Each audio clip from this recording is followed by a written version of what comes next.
focus of today's example is going to be general equilibrium with international trade, where there's both a domestic price and a potential world price.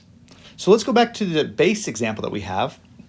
So we typically, when we have a general equilibrium model with trade, we're going to set the PPF, the slope of that, which is equal to RPT, equal to the slope of the difference curve, which is marginal rate of substitution, which will get us the optimal point right here. And from that point, there's going to be a set of prices that's going to be tangent between there. This is where we're going to have our price ratio. However, now when we go to an example of international trade, we're not going to set those equal to each other there, because what we have with international trade is we now have an example where there's a world market for price. Let's see if we can get this so it looks tangent to one line but not the other. One more time. There we go. So this is going to be our world price.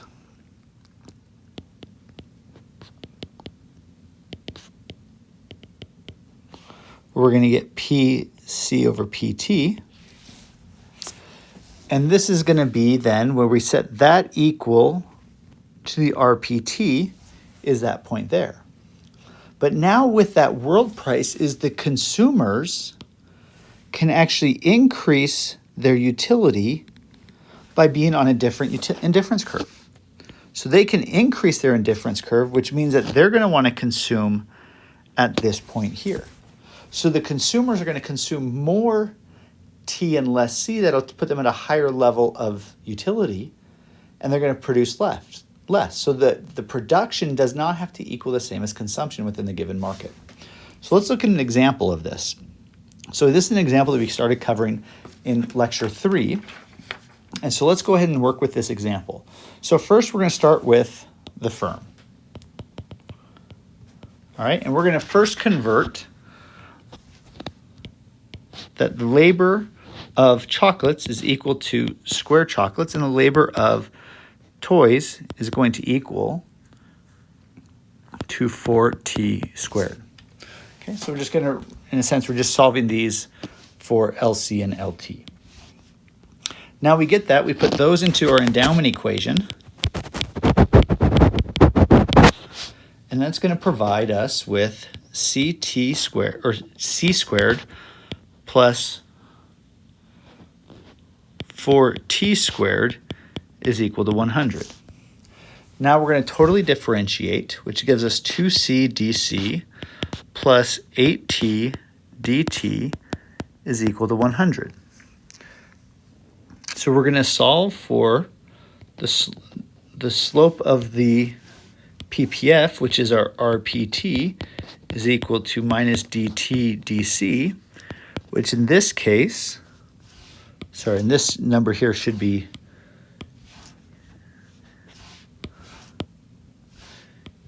equal to 0, because the derivative of 100 is 0. And this is going to give us 4t over c. Now what we remember is this optimal point right here is where the RPT is equal to the price ratio. So in this case, our RPT is equal to PT over PC, which is 1 over 1. And so that means that 4t over c is equal to 1, which implies that 4t equals c is the relationship between the production of T and C. Now, once we have that, we can plug this into the endowment, where we then get C squared plus, or rather, C is equal to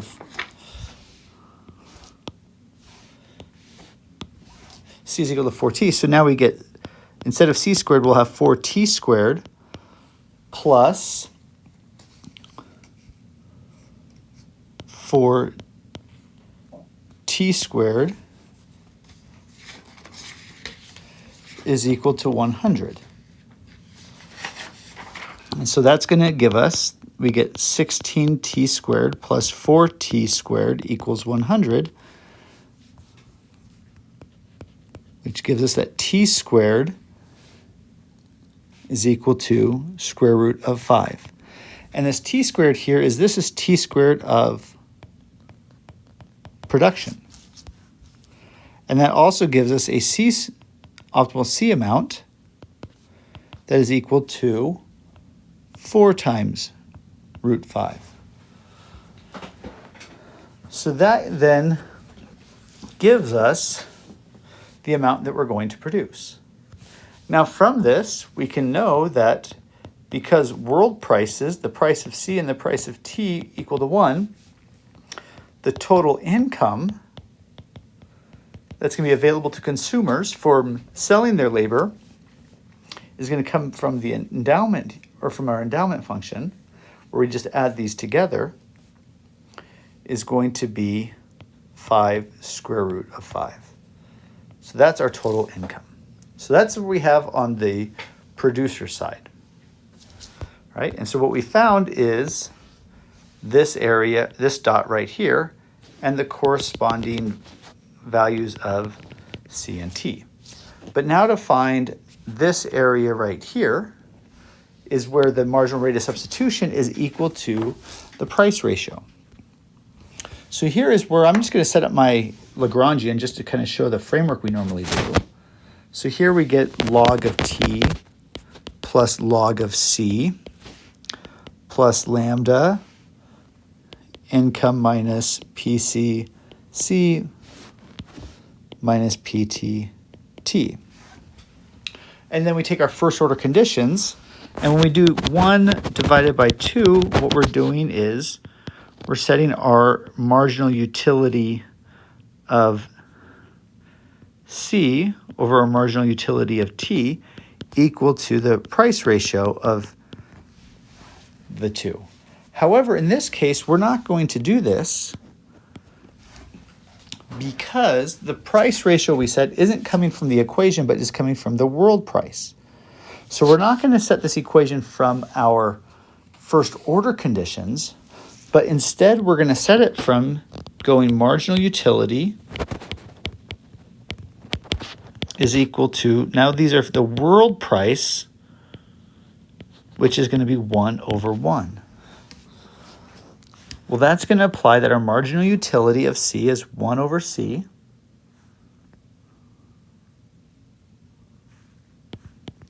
And our marginal utility of T is 1 over T, and that is going to equal to 1, which implies that T over C equals 1, which gives us that C equals to T. Now we can then use, we know that our income is 5 square root of 5 is equal to PC times C plus PT times T. Well, these are our world prices, and we know that C equals T, so we get 1 times C plus 1 times, and we'll put C again, and that's 5 square root of 5. And so this implies that C squared is 5 square root of 5 over 2, which is also equal to T squared. And so that's how we can find the optimal amount. And this is, before we had production, this is now consumption. That is this amount right here, the amount of C and T that the consumer is going to consume. Well, then we can then take these amounts and we can look at the utility of the consumer of C and T is equal to log 5 root 5 over 2 plus log 5 root 5 over 2, and this is 3.44. And so that's how we can look at an example of a general equilibrium model where we have production and we have international trade.